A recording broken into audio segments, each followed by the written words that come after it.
Hello বন্ধুরা, আশা করি তোমরা সবাই ভালো আছো।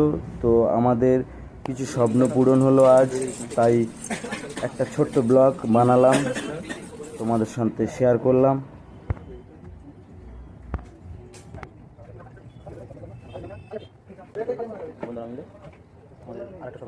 बात कर लिए हैं हम।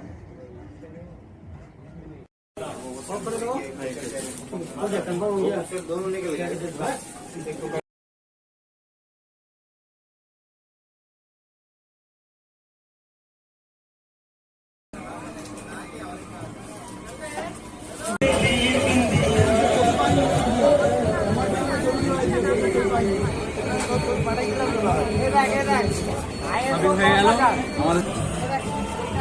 শপিং করে ফেলেছি ক্যামেরা দোকান থেকে। বলো, আজ আমরা এসেছিলাম মেট্রোপলি ক্যামেরা মার্কেটে। তো